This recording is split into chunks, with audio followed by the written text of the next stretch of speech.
Welcome. Good morning to a new video. So this is a Bengali class, second language Bengali.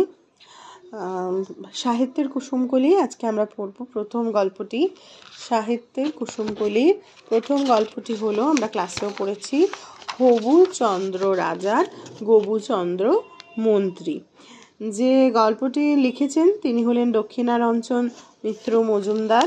Dakshinaranjan মিত্র মজুমদারের কবি পরিচিতি বা লেখক পরিচিতি প্রত্যেকটি গল্পের বা কবিতার আমাদের কিন্তু জানা আবশ্যক। তো দক্ষিণারঞ্জন মিত্র মজুমদার বাংলাদেশ, পূর্ববঙ্গ, ঢাকা শহরে তিনি জন্মগ্রহণ করেছিলেন। তার যে গল্প বা কবিতা সেগুলো আমাদের জেনে রাখা দরকার।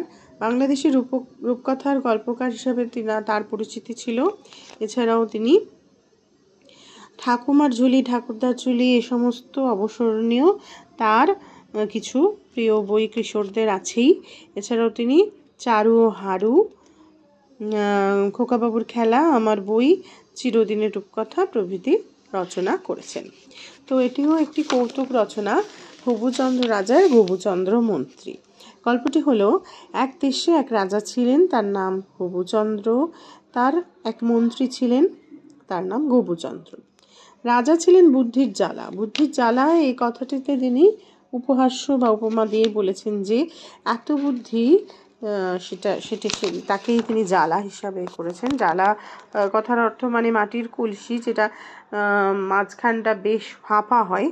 তো জ্বালা মানে দেখতে অনেকটা গোল মাটির কলসি, বিশাল কিছু ভেতরে আছে মনে হয়, কিন্তু ভেতরে আসলে ফাঁপা। তো এইটার সাথে উপমা দিয়েই তিনি বলতে চেয়েছেন যে বুদ্ধির জ্বালা। আর মন্ত্রী ছিলেন বুদ্ধির তাল গাছ, মানে ওই মাথার কাছে একটু বুদ্ধি, কিন্তু পুরোটাই কিন্তু শুধু কাণ্ড, মানে এইরকমভাবে উপমা দিয়েছেন যে আসলে কোথাও কোনো বুদ্ধি দুজনেরই ছিল না। দুজনে কেউ কাউকে ছাড়া থাকতে পারতেন না, সবসময় মন্ত্রী ও রাজা একসাথে থাকতেন। রাজা মন্ত্রীর বুদ্ধিতে রাজ্যের অবিচার হওয়ার জো নেই। রাজা হো হো করে হাসেন, মন্ত্রী খো খো করে কাশেন। দিনের বেলা ঘুমান, রাত হলে যত বুদ্ধি আঁটেন। হো হো করে, হো হো হাহা এই সমস্ত তিনি লেখা লিখে বাচ্চাদের আনন্দের জন্য, কিশোরদের আনন্দের জন্য ব্যবহার করেছেন। দুজনের বুদ্ধি দেখে দুজনেই বাহ বাহ করেন। রাজা মন্ত্রীর বুদ্ধির চোটে রাজ্য অস্থির হয়ে উঠল। রাজ্যের চারিদিকে দেওয়াল তুলে দিয়ে রাজত্ব করতে লাগলেন। নাকে কানে তুলোর ছিপি দিয়ে মন্ত্রী সভায় বসতে লাগলেন। কি জানে এমন বুদ্ধি যদি তার একটু বেরিয়ে যায়, তাইলে আমরা কানে তুলো দিয়ে আর কি বুদ্ধি বেরোনোর জন্য যা যা ছিদ্র আমাদের রয়েছে সেগুলো সব আমরা বন্ধ করে রাখবো আর কি। একদিন খোঁজ করতে করতে রাজবাড়ির পাশ দিয়ে এক শূকর যাচ্ছিল। রাজা দেখে বলেন, মন্ত্রীও কি যায়? মন্ত্রী অনেকক্ষণ ধরে বেশ কিছুক্ষণ ধরে দেখলেন, দেখে বললেন, মহারাজ সর্বনাশ, মামুদ বেটারা তো সব চোর, ওটা রাজবাড়ির হাতি, না খেয়ে শুকিয়ে শুকিয়ে ছোট হয়ে গেছে। তো শূকরকে দেখে, শূকর যে ওটাই যে শূকর, সেটুকু উনি বলতে পারলেন না। উনি বললেন, এটা রাজবাড়ির হাতি, এটা না খেয়ে মামুদরা সব চুরি করে নেয় খাবার, তাই না খেয়ে শূকর হাতির মতো হয়ে গেছে। অমনি রাজা সব বেটা মাহুতদের নিয়ে আসলেন, কয়েদ করলেন, বন্দি করলেন। আবার কয়েকদিন পর শূকরটা সেখান দিয়ে যাচ্ছিল। রাজা বললেন, মন্ত্রী, হাতিটা তো এখনো বড় হলো না। এবার চিন্তা হচ্ছে যে সময়ের সাথে তো বড় হওয়ার কথা, কিন্তু কেন বড় হচ্ছে না? তো মন্ত্রী আবার দেখে টেকে বললেন, মহারাজ, রাজ্য তো ছাড়খানে গেল, এতদিনও সুর গোজালো না, ওটা নিশ্চয়ই তাহলে আর হাতি নয়, ওটা রাজবাড়ির ইঁদুর, রোজ ভান্ডার লুট করে খেয়ে মোটা হয়ে গেছে। সর্বনাশ, রাজ্য ভান্ডারে কি ছাড়কার যাবে? তাই যত সিপাহীর ডাক পড়লো, তখনই সব ব্যাটা সিপাহীরাদের গর্দান কেটে ফেলার হুকুম দিল। এত বুদ্ধি খরচ করে যা হোক রাজ্য ভান্ডার রক্ষা তো পেল। তারা ভাবছে যে ভারী পরিশ্রম হয়ে গেছে, রাজা মন্ত্রী হওয়ার কুটুরিতে বসে হাওয়া খাচ্ছেন এবারে। তো এমন সময় অনেক দূর থেকে কয়েকজন বিদেশি লোক এসেছেন। তারা রাজবাড়ির পুকুর পাড়ে দেখলো পরিষ্কার,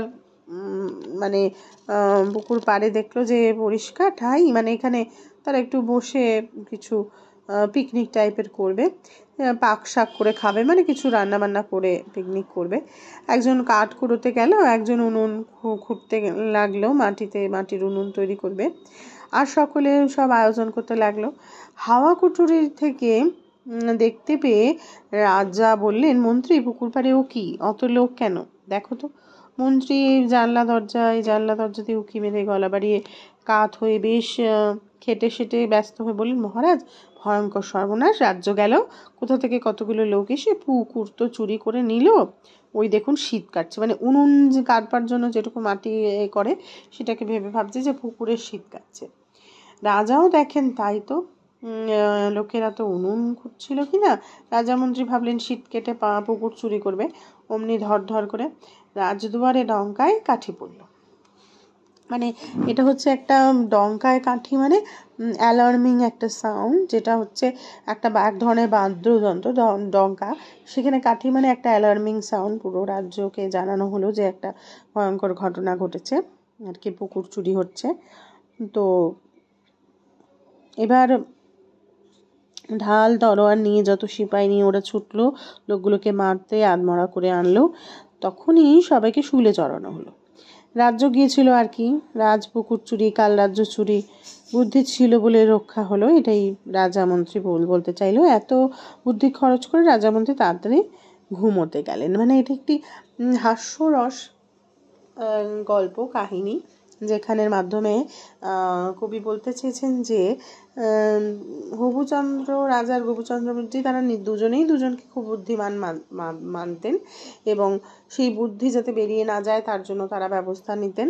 আর রাজার মন্ত্রীর অদ্ভুত ভাবনা, অদ্ভুত কার্যকলাপ, এটাই মূল যে গল্প তার বিষয়বস্তু। তবে এই নির্মল হাস্যরসেই আকর্ষণ কি শিশুদের যে মন, সে মন অল্পতেই যে এত আনন্দ পায়, তাই সেটাই কবি সেই শিশুদের মনকে আনন্দ দিতে চেয়েছেন। তো এখানে আমাদের শব্দার্থ পড়তে হবে যে জ্বালা, মানে যেটা আমি বললাম মাটির বড় পাত্র বিশেষ, তার সাথে জো মানে যে পালাবার জো নেই, বুদ্ধি বেরোর জো নেই, মানে উপায় নেই। আর চোটে মানে দাপটে, এতই দাপট যে রাগের চোটে বা ভয়ের চোটে, যেটা আমরা বলে থাকি। মাহুত মানে যে হাতির দেখাশোনা করে তাকে বলা হয় মাহুত। যে হাতিকে খাবার দেয়, হাতিকে ঘোরায় বা হাতিকে স্নান করায়, তাকে বলে মাহুত। কয়েদ মানে বন্দি। ছারখার মানে নষ্ট হয়ে যাওয়া, হুকুম মানে নির্দেশ। হাওয়া কাঠুরি মানে হাওয়া খাওয়ার বিশেষ একটি ঘর। ঠাঁই মানে জায়গা। শীত মানে সুড়ঙ্গ, মানে চুরি করার উদ্দেশ্যে ঘরের দেওয়ালে বা মাটিতে যে শীত খোঁড়া হয় সেটা। ডঙ্কা মানে এক ধরনের বাদ্যযন্ত্র। শুল মানে তীক্ষ্ণ লোহার অগ্র বিশেষ, যেটাতে করে শুলে চাপিয়ে মানুষকে শাস্তি দেওয়া হতো আগে, সে ধরনের। তাহলে এর যে কোয়েশ্চেন আনসার বা হাতে কলমে, সেটি আমরা স্কুলে করেছি। আর পরের পেজে এগুলো তোমরা বাড়িতে করবে, যেরকম সংক্ষেপে উত্তর দাও, নিজের ভাষায় উত্তর লেখো, অর্থ লেখো, বাক্য রচনা, বিপরীত শব্দ, এলোমেলো বর্ণগুলি সাজিয়ে লেখো, সমার্থক শব্দ, অর্থের পার্থক্য, এগুলো অবশ্যই বাড়িতে করবে। যেখানে সমস্যা হবে সেটা আমি সলভ করে দেব, আর এটা প্র্যাকটিস করবে। এর পরের গল্প আমরা পরের ভিডিওতে করব।